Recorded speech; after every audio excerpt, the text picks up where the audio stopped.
क्रांति की शुरुआत जो है वो दूसरों से उम्मीद रखकर नहीं होती है, क्रांति की शुरुआत होती है खुद क्रांति बनने से।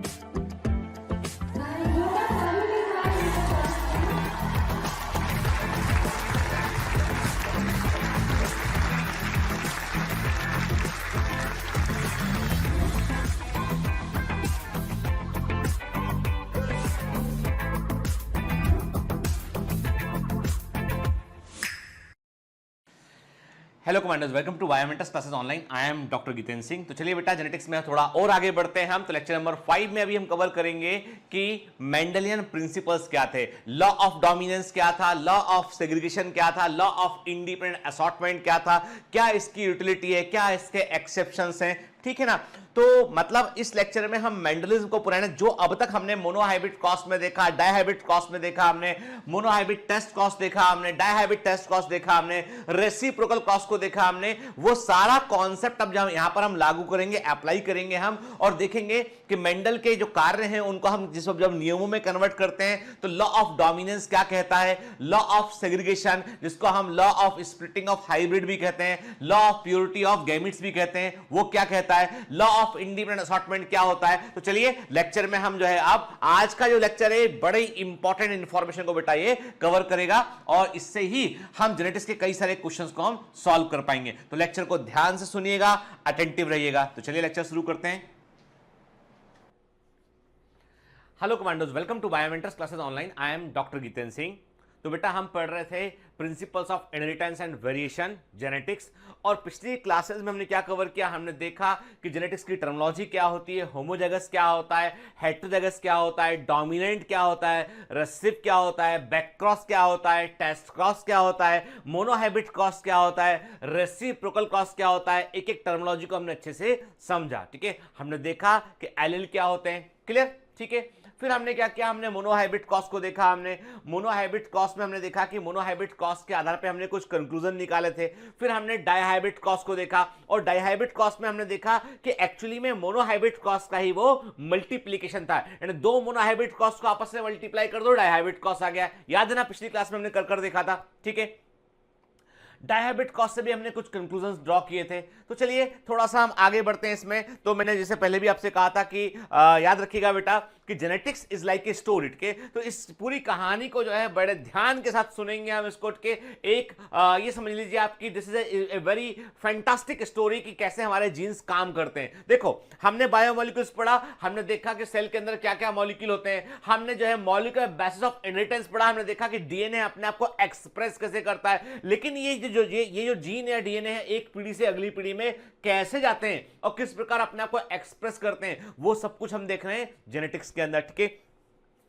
और कहानी की शुरुआत किसने की, ग्रेगर जॉन मेंडल ने यहां पे बताना शुरू किया कि किस प्रकार से जेनेटिक्स जो है वो ऑपरेट होता है। तो अभी हमने क्या देखा, मोनोहाइब्रिड क्रॉस देखा, मोनोहाइब्रिड टेस्ट क्रॉस देखा, डाइहाइब्रिड क्रॉस देखा और डाइहाइब्रिड टेस्ट क्रॉस देखा। मैं आपसे जो कह रहा हूं के मेरी बात ध्यान सुनेगा के, आप यदि कुछ क्रॉस दिमाग में सेट कर लेंगे, जैसे कि मोनोहाइब्रिड क्रॉस एकदम दिमाग में रहना चाहिए, मोनोहाइब्रिड टेस्ट क्रॉस एकदम दिमाग में रहना चाहिए, dihybrid cross, dihybrid test cross के ये चार क्रॉस यदि आपको आते हैं अच्छे से तो आप कोई क्वेश्चन जेनेटिक्स का गलत नहीं करेंगे, ठीक है ना। चलिए, तो पिछली क्लास में देखा था डायहाइब्रिड क्रॉस में हमको फिनोटाइपिक रेशियो मिला था 9:3:3:1 मिला था, हमको फिनोटाइपिक रेशियो मिला था, ठीक है। और हमें डायहाइब्रिड क्रॉस, चलिए आप बताइए डायहाइब्रिड क्रॉस में हमको जीनोटाइपिक रेशियो क्या मिला था, ठीक है। यानी डायहाइब्रिड क्रॉस के अंदर हमको जीनोटाइपिक रेशियो क्या मिला था, आप बताएंगे, है ना।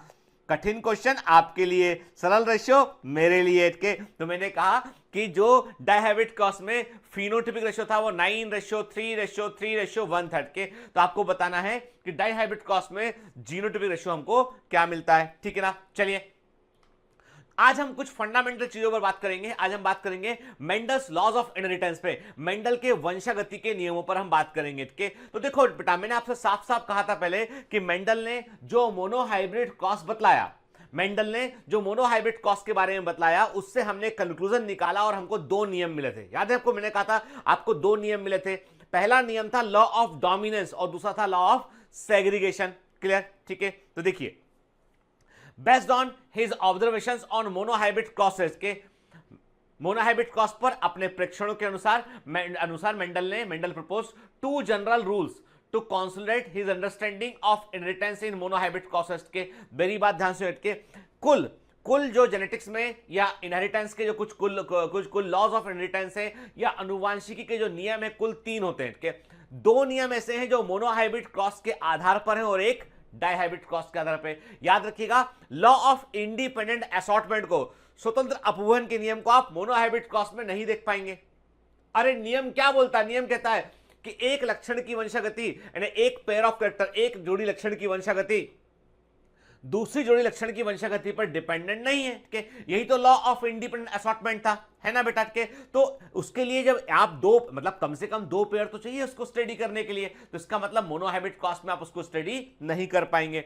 तो हम क्या देख रहे हैं? हम देख रहे हैं एनसीईआरटी में क्या लिखा है कि मेंडल ने मोनोहाइब्रिड क्रॉस पर अपने प्रेक्षणों के आधार पर, अपने ऑब्जर्वेशन के आधार पर 2 रूल्स को बताया। पहला, और बेटा ये रूल्स क्या कहलाते हैं? इन्हीं को हम बोलते हैं प्रिंसिपल्स और लॉज ऑफ इनहेरिटेंस कहते हैं। पहला नियम है लॉ ऑफ डोमिनेंस, दूसरा नियम है लॉ ऑफ सेग्रीगेशन। याद रखिएगा, सबसे अधिक एक्सेप्शन, सबसे अधिक अपवाद आपको किसी नियम के लिए देखने मिलेंगे वो है लॉ ऑफ डोमिनेंस के, और सबसे कम एक्सेप्शन जिसके देखने मिलेंगे वो है लॉ ऑफ सेग्रीगेशन के।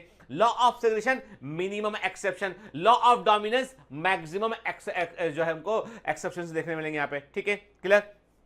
चलिए लॉ ऑफ डोमिनेंस की हम बात करते हैं तो याद रखिएगा, लॉ ऑफ डोमिनेंस में क्या मतलब, मैं देखो सिंपल सी बात है कि एक बात ध्यान दीजिएगा बेटा, के एक बात समझो इसके।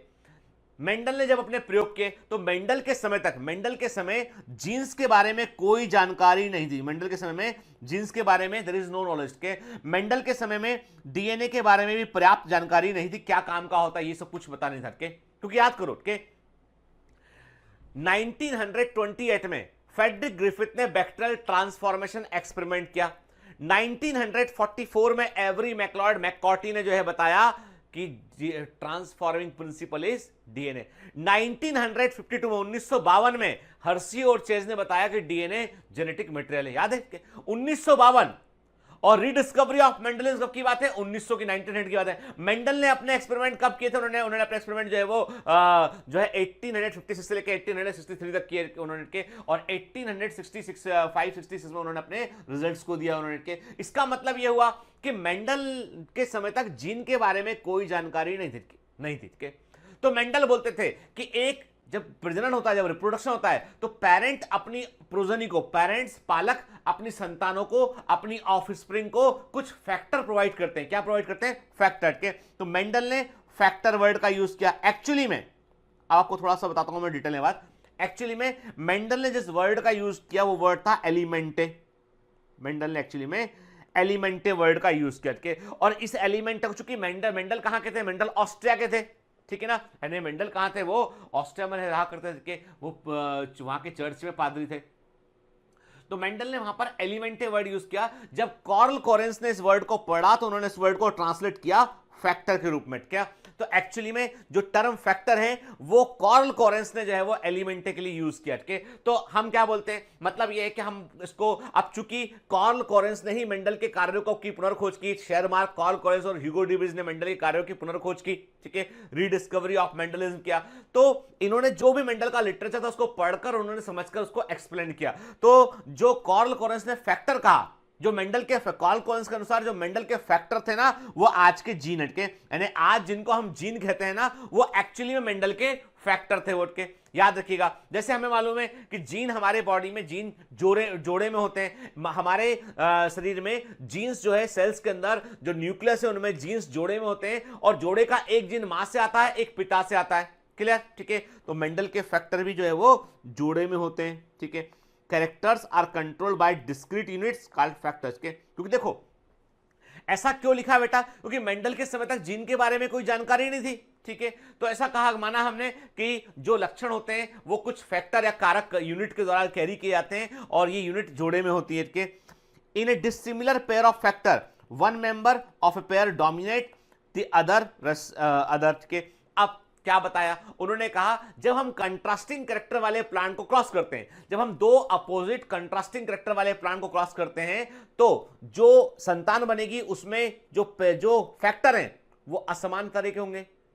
ठीक है, डिफरेंट फैक्टर्स होंगे, तो एक फैक्टर अपने आप को एक्सप्रेस करेगा, दूसरा एक्सप्रेस नहीं करेगा, और जो अपने आप को एक्सप्रेस करेगा वो डोमिनेंट होगा और जो नहीं करेगा वो रिसेसिव होगा। ठीक है, the law of dominance is used to explain the expression of only one of the parental character, only one of the parental character in monohybrid cross in F1 generation, और F2 में ये दोनों अपने आप को एक्सप्रेस करेंगे। जब F2 में जो छिपा हुआ करेक्टर था वो होमोजाइगस कंडीशन में आएगा तो अपने आप को एक्सप्रेस करेगा। तो F2 जनरेशन में हमको 3:1 देखने मिलता है, लेकिन F1 में हमें सब एक समान दिखाई पड़ते हैं। F1 में जो करेक्टर अपने आप को F1 जनरेशन में एक्सप्रेस करेगा वो क्या कहलाएगा? वो कहलाएगा डोमिनेंट करेक्टर कहलाएगा। क्लियर?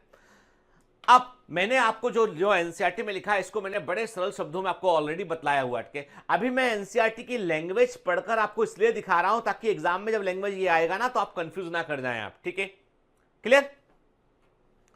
देखिए, इतना हम जानते हैं कि हमारे पास में देखो, अब हमने कहा कि यदि मान लो हमने कहा कि जो हमको डार्क कलर का डार्क फ्रूट जो हमको जो है वो रेड फ्रूट जो दिखाई पड़ रहा है, इमेजिन कर रहे हैं एक एग्जांपल ले रहे हैं कि हमने कहा कि जो हमको जो है वो डार्क पर्पल जो फ्रूट दिखाई पड़ रहा है वो कैपिटल ए जीन के कारण है। आप देखो कैपिटल ए जीन था, दोनों फ्रूट जो है वो हम देख रहे हैं फ्रूट हमको लाल दिखाई पड़ रहे हैं। जब कैपिटल ए स्मॉल रहेगा तो फ्रूट हमको येलो दिखाई पड़ रहा है। लेकिन जब मैंने कहा ना एक जोड़ा फैक्टर ये है एक समान है, एक जोड़ा फैक्टर ये है एक समान है, यहां पर दो असमान फैक्टर हैं, दो डिसिमिलर फैक्टर प्रेजेंट है, एक कैपिटल ए है और एक स्मॉल ए है ना? एक कैपिटल ए है बेटा, एक स्मॉल ए है, और आपको बार बार कैपिटल और स्मॉल लेटर सुनना पड़ेगा क्योंकि यही तो जेनेटिक्स है। एक कैपिटल ए है एक स्मॉल ए है, एक अपने आप को एक्सप्रेस कर रहा है और एक छिप गया है। और एक्सप्रेस कौन कर रहा है? कैपिटल ए अपने आप को एक्सप्रेस कर रहा है और ये एक्सप्रेस नहीं कर पा रहा है, ये डोमिनेंट है और ये रिसेसिव है। ठीक है, लॉ ऑफ डोमिनेंस। क्लियर? तो देखो जैसे मैंने आपसे कहा था, समझते हैं नाटके एंड मेंडल के नियमों को हम अच्छे से समझेंगे ना बेटा, तो जब हम मेंडलिज्म के ऊपर जो क्वेश्चन पूछे जाते हैं एग्जाम में वो लगाएंगे ना हम, तो हमको आसानी होगी। क्या देख रहे हैं हम देख रहे हैं हमारे पास पर्पल फ्लावर वाला एक प्लांट है, उसको हमने व्हाइट फ्लावर वाले प्लांट से क्रॉस कराया। F1 जनरेशन में सारे प्लांट हमको पर्पल फ्लावर वाले मिले, तो कौन सा कैरेक्टर डोमिनेंट हुआ? डायरेक्ट कैरेक्टर पर्पल फ्लावर वाला कैरेक्टर डोमिनेंट हुआ, क्योंकि देखो हमने कहा हमारे पास pure purple flower true breeding plant थे, पर्पल फ्लावर वाला प्लांट, उसको व्हाइट फ्लावर वाले प्लांट से क्रॉस कराया। F1 में सारे प्लांट हमको पर्पल फ्लावर वाले मिले, इसका मतलब पर्पल इज ए डोमिनेंट। इसका मतलब है कि जो कैरेक्टर है पर्पल फ्लावर का, वो पर्पल फ्लावर के लिए जो रिस्पॉन्सिबल फैक्टर है वो डोमिनेंट फैक्टर है, वो प्रभावी फैक्टर है, और जो नहीं दिखाई पड़ रहा है वो रिसेसिव फैक्टर है। अब मालूम चलता है क्या वो रिसेसिव फैक्टर खो गया है कहीं पर? तो हमने क्या किया, हमने F1 जनरेशन की सेल्फिंग करा दी, तो हमें क्या मिल गया? 3 पर्पल मिले और एक मिला हमें व्हाइट। ठीक है, क्या हुआ कि हमने कहा कि पर्पल फ्लावर के लिए मान लिया हमने capital P gene purple flower के लिए, small P gene white flower के लिए। जब कैपिटल पी रहेगा purple flower, capital P small P रहेगा पर्पल फ्लावर, स्मॉल पी रहेगा तो व्हाइट फ्लावर के। इसका मतलब क्या हुआ? रिसेसिव जीन अपने आप को केवल होमोजाइगस कंडीशन में आने पर ही एक्सप्रेस करते हैं, डोमिनेंट जीन अपने आप को होमोजाइगस और हेटेरोजाइगस दोनों कंडीशन में एक्सप्रेस करते हैं। ठीक है, क्लियर? और इसी आधार पर हमने चाहे वो मेंडल के 7 पेयर ऑफ कैरेक्टर को यदि हम कंसीडर करें तो पता लगा लिया हमने कहा पर्पल फ्लावर कलर जो है it is dominant over the white flower colour. हमने पता लगाया tall plant is dominant over the small short plant dwarf plant के। हमने पता लगाया yellow seed colour is dominant over the green seed colour. हमने पता लगाया कि round seed is dominant over the wrinkled seed. हमने पता लगाया green pod is dominant over the yellow pod. ठीक है, इन्फ्लेटेड या फूला हुआ पोड जो है वो कॉन्स्टिट्यूटेड पोड के ऊपर डोमिनेट है के, और एक्सेल फ्लावर यानी फ्लावर की axial position terminal flower position के ऊपर जो है वो डोमिनेटेड के। तो एक काम करते हैं, हम इनको जो है वो यदि अल्फाबेट असाइन करें, इनको हम अल्फाबेट असाइन करें, हम क्या बोलेंगे? हमने कहा कि कैपिटल पी पर्पल फ्लावर के लिए जीन हो गया, स्मॉल पी रिसेसिव के लिए, एंड जो स्मॉल लेटर है वो रिसेसिव के लिए यूज करेंगे। कैपिटल टी टॉल के लिए हो गया, स्मॉल टी ड्वार्फ के लिए हो गया, ठीक है। कैपिटल वाई येलो के लिए हो गया, स्मॉल वाई ग्रीन के लिए हो गया। कैपिटल आर राउंड सीड के लिए हो गया, स्मॉल आर रिंकल सीड के लिए हो गया। कैपिटल जी ग्रीन पोर्ट के लिए हो गया, स्मॉल जी येलो पोर्ट के लिए हो गया, ठीक है। फिर कैपिटल आई इन्फ्लेटेड फूली हुई फली के लिए हो गया, स्मॉल आई कॉन्स्टेंट पोर्ट के लिए हो गया, कैपिटल ए एक्सल पोर्ट के लिए हो गया, और स्मॉल ए जो है वो एक्सल फ्लावर के लिए, स्मॉल ए किसके लिए हो गया, ये स्मॉल ए हो गया, ये आपके टर्मिनल फ्लावर के लिए हो गया। ठीक है ना, लेटर साइन कर दिया हमने। ठीक है, जो बच्चे ट्रूमैन या कोई दूसरी किताबें पढ़ते हैं या फॉरेन ऑथर की बुक पढ़ते हैं या आप पढ़ते हैं इंटरनेशनल बोर्ड की बुक पढ़ते हैं, तो वहां पे आपको थोड़े से सिंबल चेंज मिलेंगे आपको के।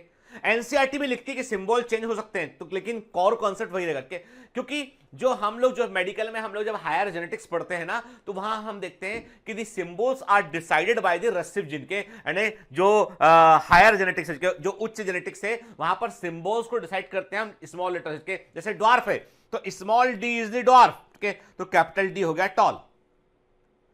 देखिए अभी क्या कर रहे हो आप बोल रहे हो capital capital T small T dwarf, ठीक है। लेकिन यदि आप यूरोप में यदि आप इसको पढ़ रहे होंगे ना यूरोप के अंदर, तो वो बोलेंगे स्मॉल डी ड्वार्फ और कैपिटल डी टॉल। पर सिंबल से कोई फर्क नहीं पड़ता, सिंबल आप कोई भी ले सकते हो, आपके कोर कॉन्सेप्ट तो वही रहेगा कि डोमिनेंट जीन डोमिनेंट रहेगा, रेसिव जीन रेसिव रहेगा। इसलिए कई अलग अलग किताबों में पढ़ने पे आपको सिंबल अलग अलग दिखाई पड़े ना, तो कंफ्यूज मत होना। हमको तो एनसीईआरटी माननी है यार, ठीक है ना बेटा। लेकिन कभी कभी क्या था एग्जामिनर कोई अलग सिंबल यूज करे तो कंफ्यूज मत कर जाना, बोलना नहीं कैपिटल टी टॉल था, कैपिटल डी टॉल कैसे हो गया, ऐसे मत करना, ठीक है। आप सिंबल को मान के जो भी कैपिटल लेटर लिखा है मतलब डोमिनेंट जीन है, स्मॉल लेटर लिखा है मतलब वो रेसिव जीन है। क्लियर, ठीक है। चलिए अब बात करते हैं हम लॉ ऑफ सेग्रेगेशन। तो लॉ ऑफ डोमिनेंस देखा हमने देखा कि लॉ ऑफ डोमिनेंस क्या बोल रहा है जो करेक्टर अपने आप को F1 जनरेशन में एक्सप्रेस करेगा वो डोमिनेंट करेक्टर होगा।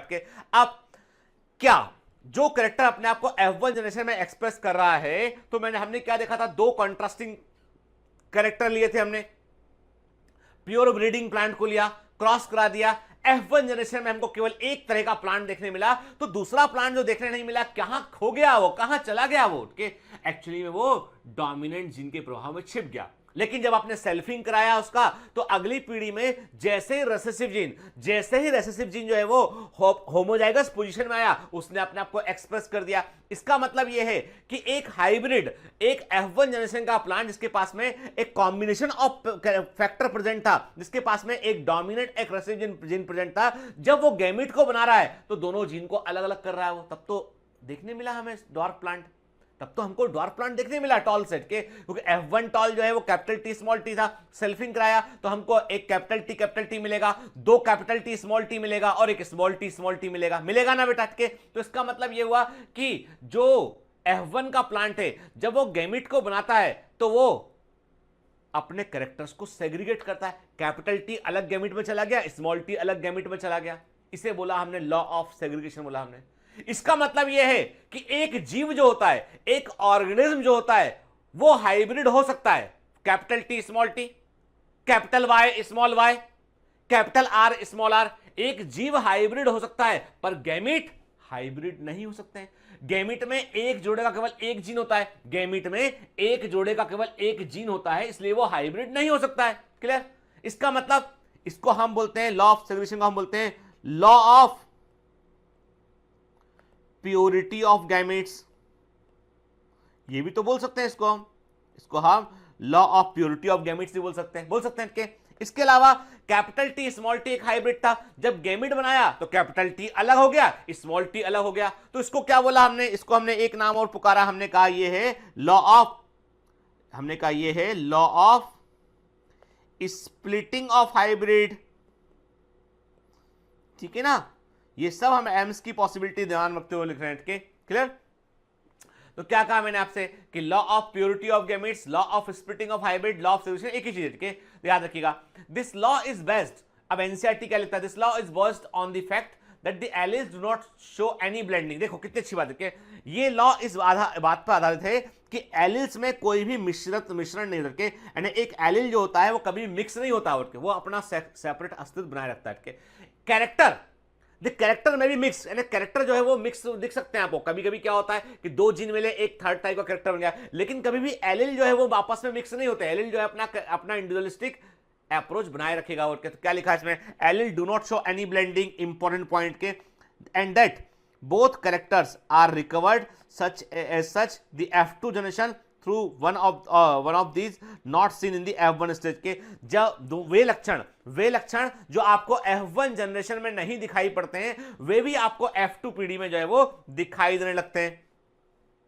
दो the parents contain two alleles during gamete formation, the factors or alleles of a pair segregate from each other such that a gamete receive only one of the two factor. मैंने आपसे कहा ना gametes are always pure, gametes are always pure, gametes are always pure, gamete हमेशा pure होते हैं, कभी भी gamete में मिक्सिंग नहीं होती. ठीक है, तो मतलब ये जब भी कभी जो है मान लो दो डिफरेंट एलील प्रेजेंट हैं, जब भी कभी गैमिट का फॉर्मेशन होगा ना तो दोनों अब एक दूसरे से सेग्रीगेट होंगे, अलग अलग हो जाएंगे और गैमिट में केवल एक जोड़े का एक जीन पहुंचता है. याद है आपको मैंने कहा था कि दो आर एक साथ गैमिट में नहीं जाएंगे, दो वाई एक साथ गैमिट में नहीं जाएंगे. याद है आपको गैमिट बनाने के नियम देखे थे हमने के. तो हमने क्या कहा कि पेरेंट में जो दो एलील होते हैं वे गैमिट फॉर्मेशन से हमें सेग्रीगेट कराते हैं. Of course, a homozygous parent produce all gametes that are similar, while a heterozygous one produce two kind of gamete, each having one allele with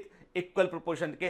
कहने का मतलब ये जो होमोजाइगस होगा, मान लो कैपिटल टी है, जब ये गैमेट बनाएगा तो इसमें कोई सारे गैमेट सारे जीन एक समान है, सारे फैक्टर एक समान है, तो गैमेट भी एक समान बनेगा, केवल कैपिटल टी गैमेट बनेगा. लेकिन जब capital T small T gamete बनाएगा तो एक गैमेट कैपिटल टी बनेगा, एक गैमेट स्मॉल टी बनेगा, क्योंकि दो अलग अलग तरह के जीन प्रेजेंट है यहाँ पे. क्लियर? तो इसे क्या बोलते हैं हम? लॉ ऑफ सेग्रीगेशन कहते हैं. मतलब यह है कि जब भी कभी एक हाइब्रिड या F1 जनरेशन का प्लांट या एनिमल अपने आप को जो है वो रिप्रोड्यूस करता है, गैमिट का फॉर्मेशन करता है, तो कैरेक्टर्स अपने आप को सेग्रीगेट करते हैं, हाइब्रिड का स्प्लिटिंग होता है, गैमिट्स हमेशा प्योर होते हैं और यही लॉ ऑफ सेग्रीगेशन है. ठीक है, the traits are controlled by particulate factor which are always present in pairs and get separated during the gamete formation. gamete formation के समय वो अलग हो जाते हैं. ठीक है, क्लियर?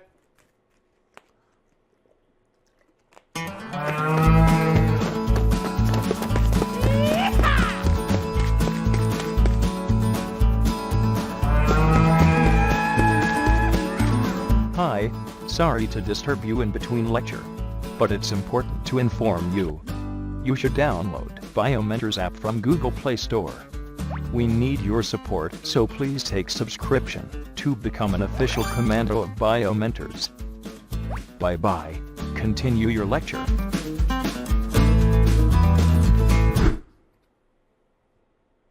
क्लियर बेटा? ठीक है, आप याद रखिएगा. ठीक है, ये कैरेक्टर्स अपने आप को सेग्रीगेट कब करते हैं? क्वेश्चन ये उठता है कि यदि आप इसको सेल साइकिल से कंपेयर करें. मेरी बात बड़े ध्यान सुनिएगा, एकदम इधर उधर मत देखिए, एकदम ध्यान से बात सुनिए.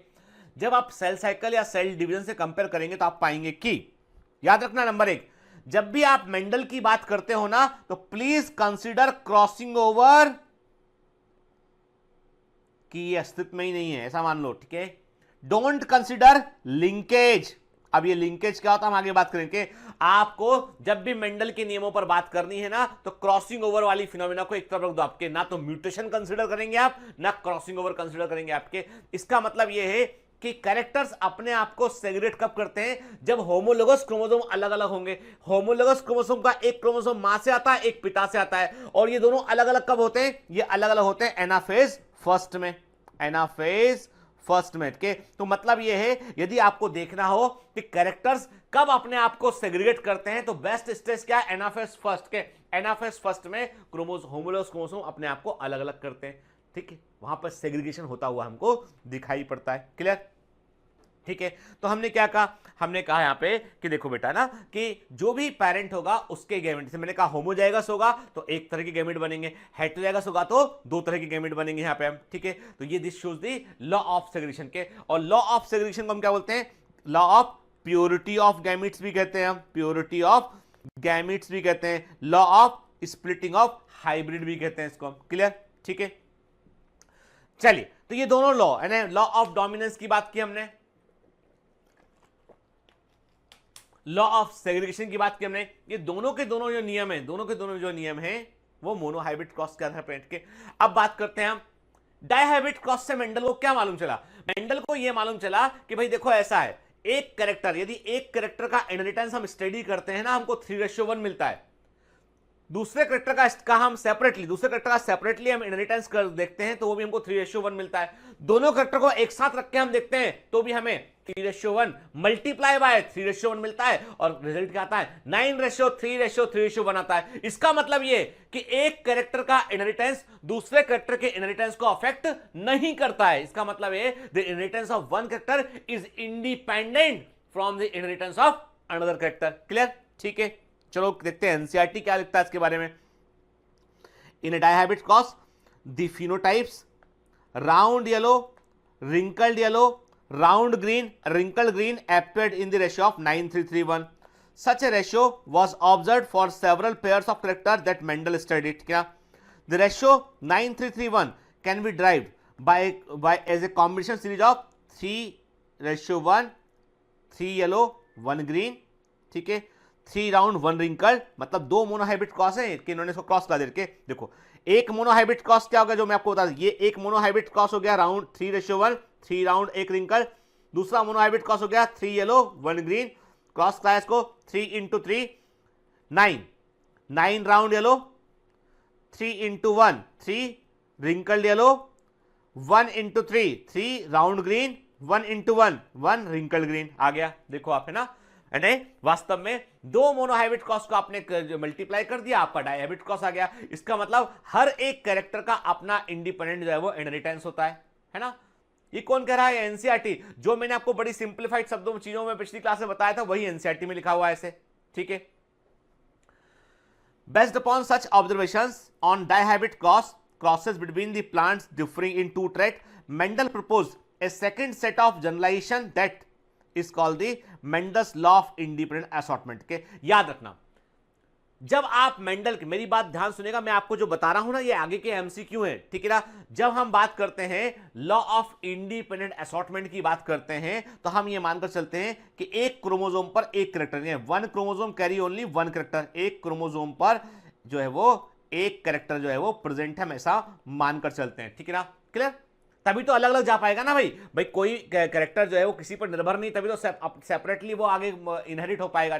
तो मेंडल के समय तक लिंकेज के बारे में कोई जानकारी नहीं थी के, तो लॉ ऑफ इंडिपेंडेंट असॉर्टमेंट का सबसे बड़ा कोई एक्सेप्शन है तो वो है लिंकेज। एक्सेप्शन क्या है? वो ये है कि ये एक क्रोमोसोम है, इस क्रोमोसोम पर एक जीन ये है, दूसरा जीन ये है, तीसरा जीन ये है, चौथा जीन ये है के। अब एक क्रोमोसोम पे A B C D 4 gene है, तो जहां क्रोमोसोम जाएगा चारों जीन एक साथ जाएंगे, तो जीन ए और बी के बीच में इंडिपेंडेंट असॉर्टमेंट नहीं हो सकता है, जीन बी और सी के बीच में इंडिपेंडेंट असॉर्टमेंट नहीं हो सकता है। मतलब एक क्रोमोसोम पर प्रेजेंट जीन लिंकेज को शो करते हैं, वो स्वतंत्र वंशागति को नहीं दर्शाते हैं, स्वतंत्र अपवहन को नहीं दर्शाते हैं, वो इंडिपेंडेंट असॉर्टमेंट को नहीं दर्शाते हैं। अभी इतना याद, लिंकेज को डिटेल में पढ़ेंगे हम।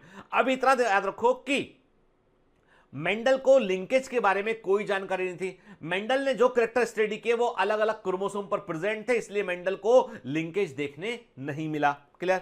ठीक है, फिर the law state that when 2 pair of trait, जब दो जोड़ी लक्षणों की हम बात करें are combined in hybrid, segregation of one pair of character is independent of the other pair of character। के जब दो जोड़ी लक्षणों को हाइब्रिड के अंदर आप स्टडी करते हैं तो एक जोड़ी लक्षणों का सेग्रीगेशन दूसरे जोड़ी लक्षणों के सेग्रीगेशन पर निर्भर नहीं करता, उससे इंडिपेंडेंट होता है। यही लॉ ऑफ इंडिपेंडेंट असॉर्टमेंट है। क्लियर? ठीक है, इसका मतलब यह हुआ बेटा, the inheritance pattern of one trait will not affect the inheritance pattern of the another के, और यही इंडिपेंडेंट असॉर्टमेंट होता है के। और इंडिपेंडेंट असॉर्टमेंट जो है कब काम करता है? म्यूसिस के दौरान काम करता है के, और कैरेक्टर जो है वो अपने जो है वो एक दूसरे से इंडिपेंडेंटली जो है वो इनहेरिट करते हैं। क्लियर? ठीक है, देखो, for a single human gamete the possible way of chromosome में असॉर्ट इज, ठीक है, आप समझ सकते हैं कि हमारे पास क्या एक ह्यूमन गैमिट के अंदर 23 क्रोमोसोम। देखो हमारे पास क्या था, हमारा 2n, हमारा 2n कितना है बेटा? डिप्लॉयड नंबर ऑफ क्रोमोसोम 46 है, हमारा हैप्लॉयड नंबर ऑफ क्रोमोसोम 23 है के।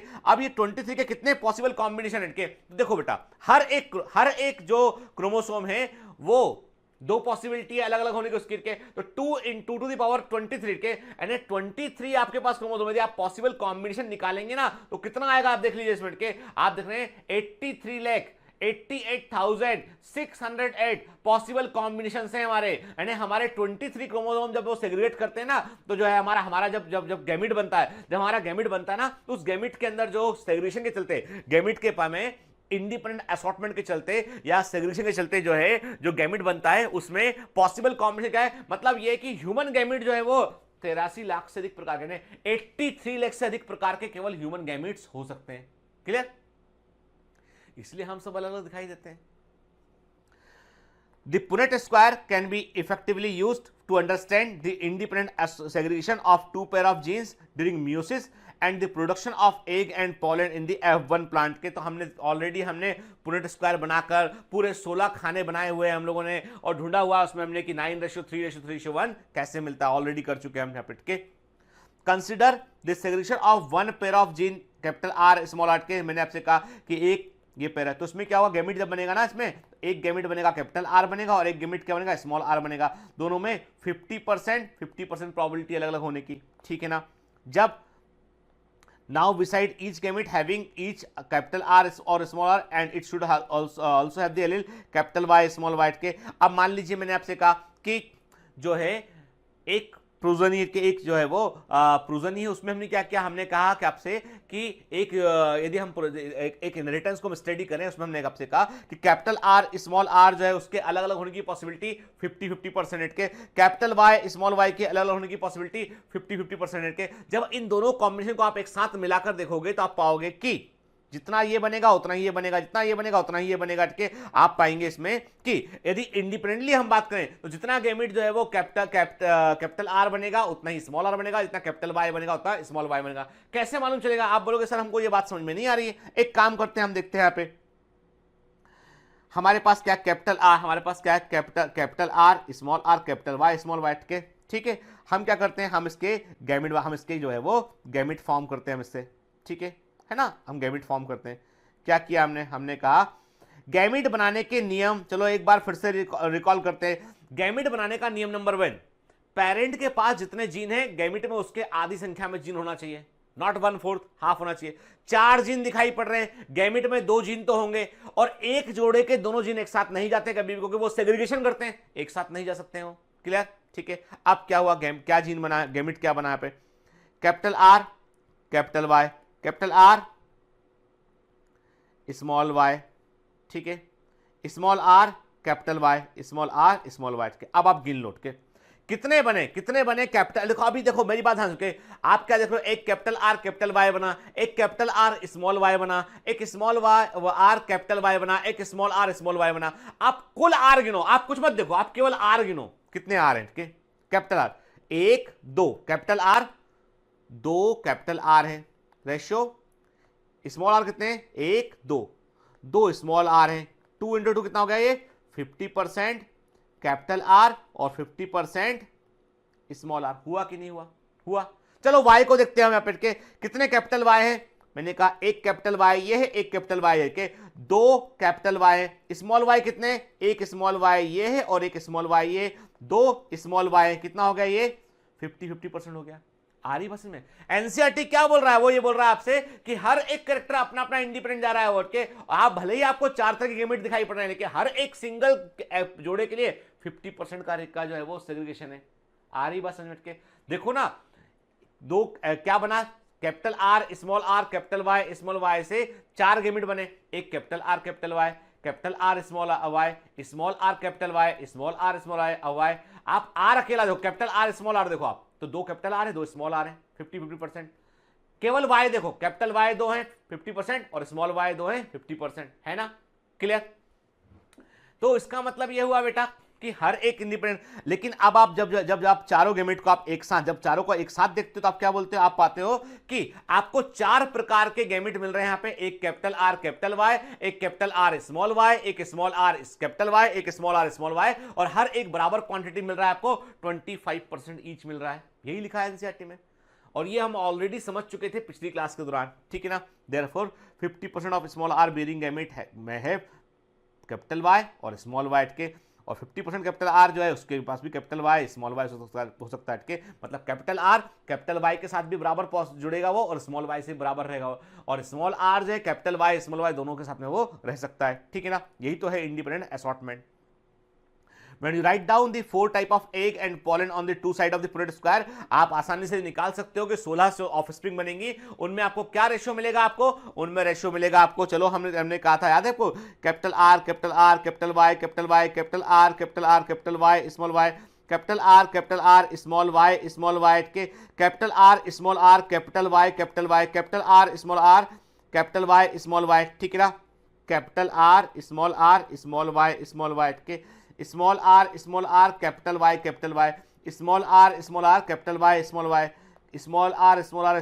Small Y. याद करो ये क्या है, ये कुछ अजीब नहीं है, ये पढ़े हुए हैं पिछली क्लास में हम लोग। क्या है ये? 1 to 1 2 4 2 1 to 1 के ये है डायहेब्रिड क्रॉस का जीनोटाइप रेशियो। बनाकर देख लो चेकरबोर्ड यार, ठीक है? और लेकिन मैं कहता हूं आपसे, मोनोहाइब्रिड डायहेब्रिड क्रॉस के चेकरबोर्ड दिमाग में रहना चाहिए, यहां रहना चाहिए, ठीक है ना? कॉपी में नहीं, कॉपी से यहां लगा लो उसको, ठीक है? चलिए, ये तो हमने एनसीईआरटी के अकॉर्डिंग बात की। अब हमने आपसे कहा कि मेंडल्स के यदि हम लॉ ऑफ लॉस की बात करें, there are 3 laws, law of dominance, law of segregation and law of independent assortment, ठीक है? डोमिनेंस क्या कहता है?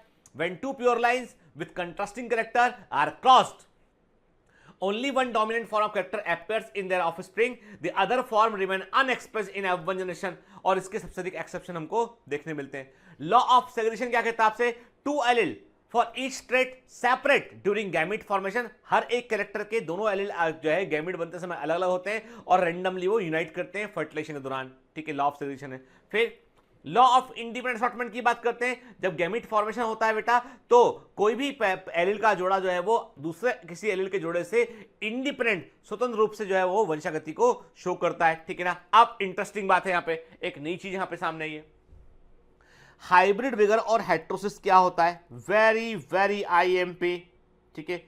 इंपॉर्टेंट फॉर एग्जामिनेशन, ठीक है ना बेटा? एग्जाम के लिए ये बड़ा इंपॉर्टेंट है, ठीक है? कैसे? देखो बेटा, होता क्या है, ऐसा माना जाता है generally hybrids are superior than their parent. For example, हम एक एग्जांपल लेते हैं, चलो भूल जा, पीछे का थ्योरी बाद में देखेंगे, पहले हम एक एग्जांपल लेते हैं, ठीक है? एग्जांपल ये है कि एक टमाटर का प्लांट है, एक टोमेटो प्लांट है, ठीक है? वो टॉल है, ठीक है, लंबा है। उसमें क्या होता है? उसमें लार्ज फ्रूट लगते हैं, बड़े फ्रूट लगते हैं, बड़े फल लगते हैं उसमें, ठीक है? टमाटर का पौधा है, लंबा पौधा है, बड़े साइज के फल लगते हैं, मतलब फायदा होगा किसान को। लेकिन इसकी एक प्रॉब्लम है कि इसको बीमारी हो जाती है, इसमें कीड़ा बीमारी जो है वो इसको लग जाती है, इसलिए फसल खराब हो जाती है। अब टमाटर का दूसरा पौधा है जो कि छोटा है, ड्वार्फ है, ठीक है? हम एग्जांपल है, बोना पौधा है, इसमें फल छोटा होता है, स्मॉल फ्रूट होता है, इसमें तो ज्यादा फायदा नहीं होता, लेकिन इसको बीमारी नहीं लगती है ना, ये इसको डिजीज जो है वो नहीं लगती है। तो क्या किया किसान ने? दिमाग का इस्तेमाल किया, उसने समझदारी से काम लिया, उसने टमाटर के लंबे पौधे को टमाटर के बोने पौधे से क्रॉस करा दिया। क्या फायदा हुआ?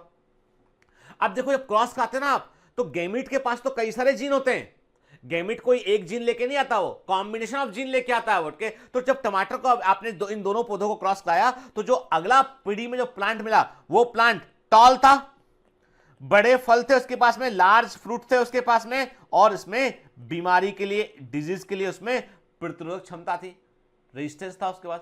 तो अपने पहले पेरेंट से ये क्यों बेहतर है? क्योंकि पहला पेरेंट लंबा था, बड़े फल थे, लेकिन बीमारी से नहीं बच पा रहा था, तो पहले पेरेंट से सुपीरियर है ये। अपने दूसरे पेरेंट से क्यों सुपीरियर है ये? दूसरा पेरेंट छोटे साइज का था, छोटे फल थे, लेकिन बीमारी नहीं लगती थी उसको। तो अब जो ऑफस्प्रिंग है उसके पास क्या गया?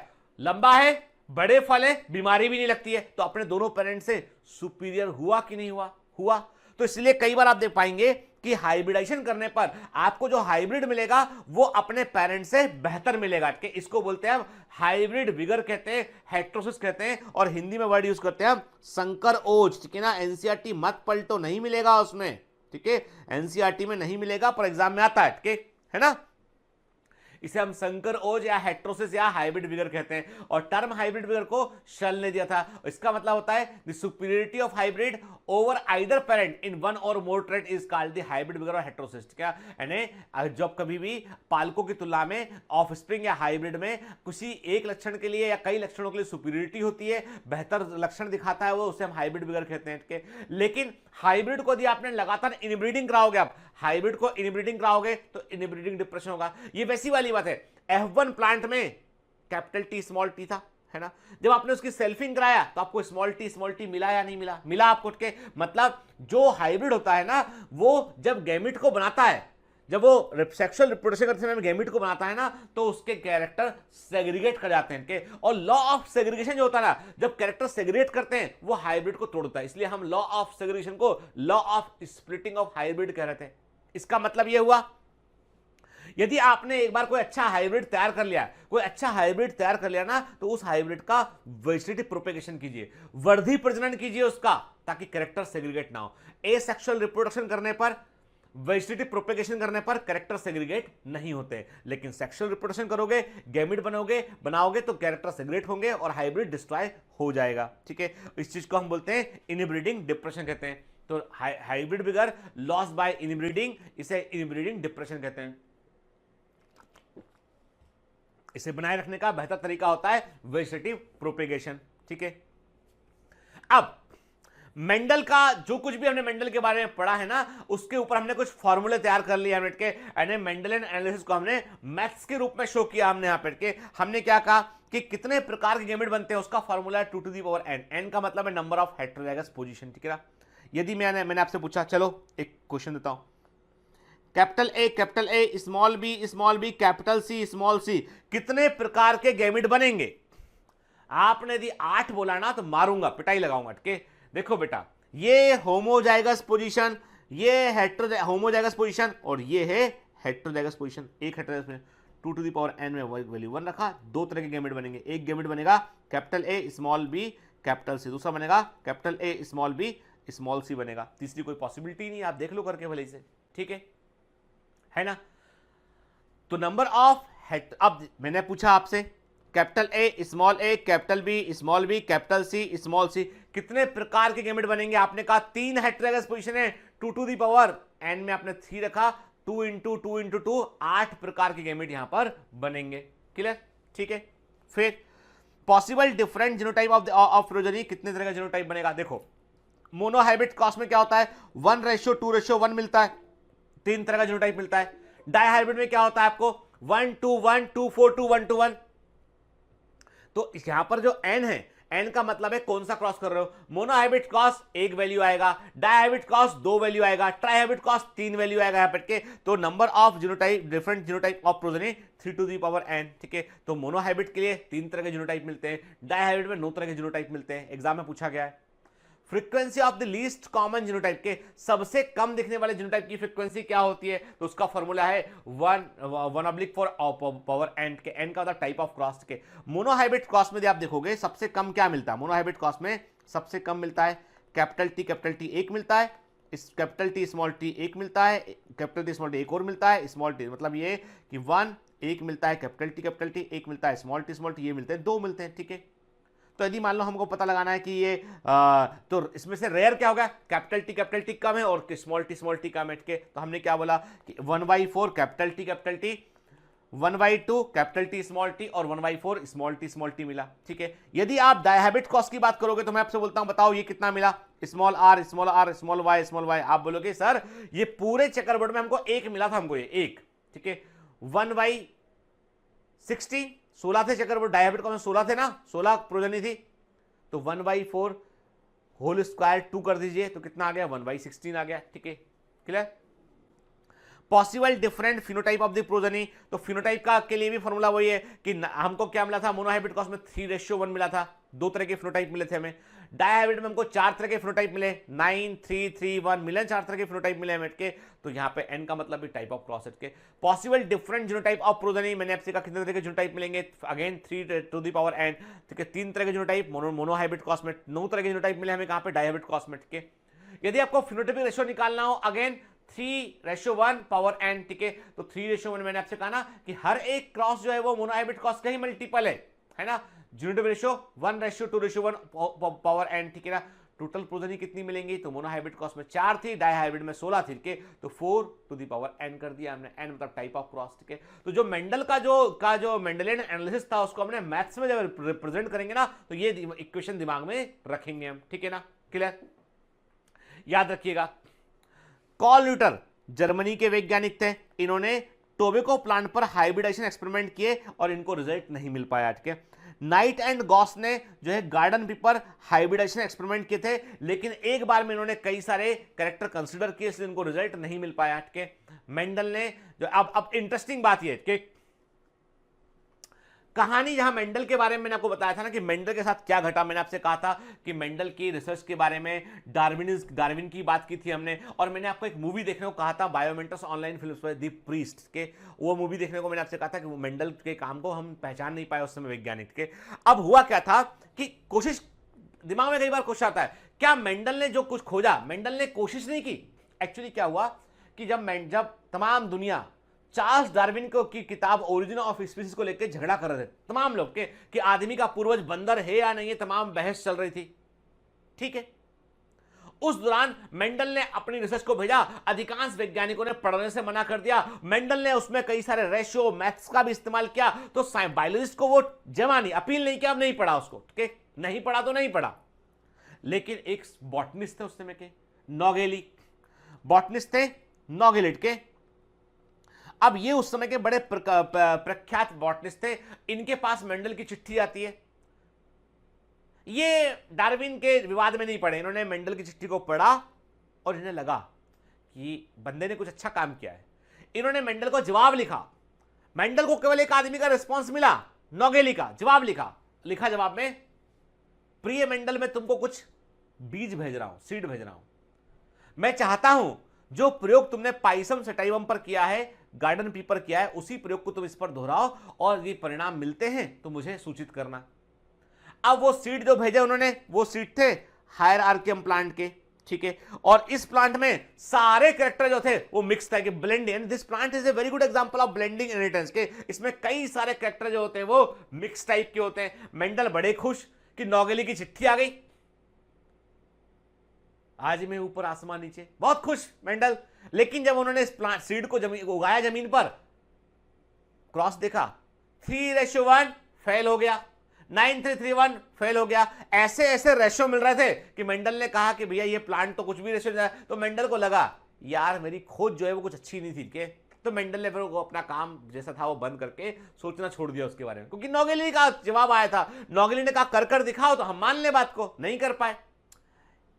ये भी एक बड़ा कारण था। मेंडल क्वेश्चन एग्जाम में आता है कि मेंडल ने पाइसम सटाइवम के अलावा किस और प्लांट पर प्रयोग किए, उन्होंने हायरार्कियम प्लांट पर प्रयोग किए और जिसमें उनको रेशियो नहीं मिल पाए, जो उनकी रिसर्च थी वो इस पर एप्लीकेबल नहीं हो पाई, ठीक है। अब मोनोहाइब्रिड क्रॉस में कोई पूछता है F2 जनरेशन में आपको होमोजाइगस और हेटेरोजाइगस में क्या रेशियो मिलेगा, तो मोनोहाइब्रिड क्रॉस में F2 जनरेशन में क्या मिलता है हमें, capital T capital T capital T small T capital T small T small T small T. दो मिलते हैं हमको होमोजाइगस और दो मिलते हैं हमको हेटेरोजाइगस, तो होमोजाइगस हेटेरोजाइगस का रेशियो क्या हो गया, 1:1 हो गया, ठीक है। तो कई बार क्या था एग्जामिनर जो है चेकर बोर्ड में से क्वेश्चन क्रिएट कर लेता है, तो वो हमको आना चाहिए करते, ठीक है, ठीक। अब देखो बेटा डायहाइब्रिड क्रॉस में प्योर होमोजाइगस प्लांट कितने मिलते हैं, दो मिलते हैं। क्या मिलता है, कैपिटल आर कैपिटल वाई और स्मॉल आर स्मॉल वाई, ये प्योर होमोजाइगस प्लांट है, दो मिलते हैं, ठीक है। प्योर होमोजाइगस डोमिनेंट एक मिलता है, कैपिटल आर कैपिटल वाई। आप देखो चेक करो आप, वही मिलेगा, ठीक है। प्योर होमोजाइगस रिसेसिव एक मिलता है, स्मॉल आर स्मॉल वाई, ठीक है। होमोजाइगस प्लांट कितने मिलते हैं, चार मिलते हैं, capital R capital Y capital R small Y small R capital Y और स्मॉल आर स्मॉल वाई, ठीक है। डबल हेटेरोजाइगस कितने मिलते हैं, चार मिलते हैं, कैपिटल आर कैपिटल वाई। याद है चेकर बोर्ड में हमने लकीरें खींची थी, हमने क्रॉस लगाए थे, हमने याद है, ठीक है। अब वही क्वेश्चन नोट किया गया कि डायहाइब्रिड क्रॉस में होमोजाइगस और हेटेरोजाइगस में क्या रेशियो मिलेगा। अब होमोजाइगस कितने हैं, चार होमोजाइगस हैं, कुल 16 प्रोजनी थी। हेटेरोजाइगस कितने हो गए, 12 हेटेरोजाइगस हो गए, 4:12 मतलब 1:3 मिला हमें कहां, डाइहाइब्रिड क्रॉस में।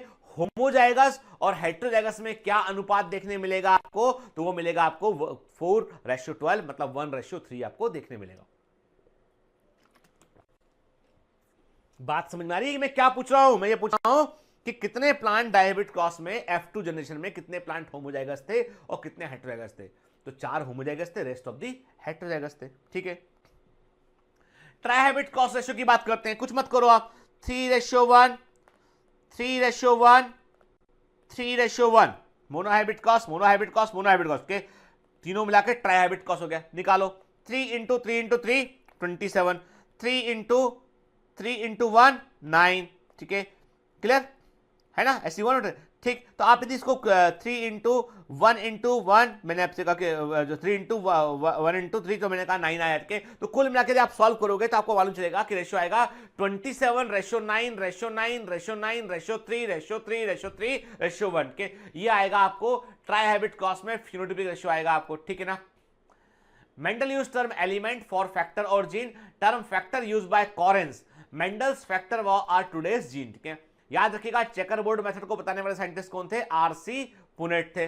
ठीक है, व्हेन ए डॉर्फ, अब देखो बड़ी इंटरेस्टिंग के, यदि एक बोने मटर के पौधे को आप जिबरेलिन नाम के फाइटो हार्मोन से ट्रीट करते हो और ये लंबा हो जाता है नॉर्मल के, जिबरेलिन एक प्लांट हार्मोन है, इसका छिड़काव करते हो तो मटर का बोना पौधा जो स्मॉल टी है, ये बोना पौधा लंबा हो जाता है। लेकिन इससे जीन पर कोई फर्क नहीं पड़ेगा, जीन वैसे के वैसे रहेंगे। प्लांट ऊपर से लंबा हो गया लेकिन जीन वैसे के वैसे रहेंगे। ठीक है, याद रखना कि जो है जेनेटिक्स जो है वो बाहरी केमिकल अप्लाई करने पर जेनेटिक्स चेंज नहीं होती है। ठीक है, याद रखना बेटा, इंपॉर्टेंट बात, मेंडल के नियम प्रोकैरियोटिक जीवों पर लागू नहीं होते क्योंकि प्रोकैरियोटिक जीवों में क्रोमोसोम नहीं होते हैं। प्रोकैरियोटिक जीवों में जो है वो गैमीट फॉर्मेशन सेक्सुअल रिप्रोडक्शन से नहीं होता है, तो प्रोकैरियोटिक जीवों में मेंडलिज्म लागू नहीं होता है। ठीक है, कॉरेंस ने मेंडल के कार्यों को नियम का रूप दिया था, मैंने आपको पहले बताया हुआ। ठीक है, बैटसन ने पहली बार मेंडल के कार्यों को इंग्लैंड में अनाउंस किया था। बैटसन ने पहली बार मेंडल के कार्यों को इंग्लैंड में अनाउंस किया था। बैटसन की बुक का नाम है मेंडल्स प्रिंसिपल ऑफ हेरिडिटी। ठीक है, तो ये जो बुक है ये मेंडल ने लिखी, याद रखना मेंडल ने ऐसी कोई बुक नहीं लिखी। ठीक है, मेंडल ने कोई बुक ही नहीं लिखी इस तरह की। ठीक है, Mendel's principle of heredity book के ऑथर कौन है, वो बैटसन है, जो 1909 में ये बुक जो है वो पब्लिश हुई थी। क्लियर? ठीक है, चलिए नेक्स्ट क्लास में हम बात करेंगे क्वेश्चंस ऑन मेंडल। हम मेंडल के ऊपर जो है वो प्रश्नों को लगाएंगे, क्वेश्चंस ऑन मेंडल, मेंडल के जो क्वेश्चन है उनको, मेंडलिज्म पर बेस्ड जो क्वेश्चन है उनको हम सॉल्व करेंगे और मैं आपको क्वेश्चन सॉल्व करना सिखाऊंगा कि कैसे हम क्वेश्चन सॉल्व कर सकते हैं ना। और आपको आप एक क्वेश्चन के बाद आप समझ जाएंगे और आप मोस्ट ऑफ द क्वेश्चन लगा पाएंगे। ठीक है बेटा, चलिए तो पढ़ते रहिए, मेहनत करते रहिए बेटा, ऑल द बेस्ट। तो आज बहुत कुछ सीखने मिला हमें इस लेक्चर में और हमने देखा कि मेंडलिज्म का जो है वो असली है ना, कहां पे एक्चुअल रूट इसकी कहां पर लैंड करती है, मतलब इसका आधार क्या है उसको हमने अच्छे से समझा। अब जितना बेटा अभी लेक्चर नंबर 1 से लेकर हमने लेक्चर नंबर 5 तक हमने जो भी कवर किया है इसको बड़े ध्यान से पढ़िएगा, एक बार इसको रिकॉल कर लेगा, तब जाके लेक्चर नंबर 6 समझ में आएगा, जिसमें हम कुछ न्यूमेरिकल्स को देखेंगे, कुछ हम जो थोड़े आगे बढ़कर बात करेंगे इसमें हम। ठीक है ना। तो और देखिए मेरे पढ़ाने के बाद जेनेटिक्स में आपको कोई भी डर नहीं रहना चाहिए बेटा, हर एक चीज आपको बनना चाहिए कि तभी तो मजा है ना, जब 100% के लिए मेहनत करेंगे तभी तो मजा है ना। तो पढ़ते रहिए, मेहनत करते रहिए, ऑल द बेस्ट।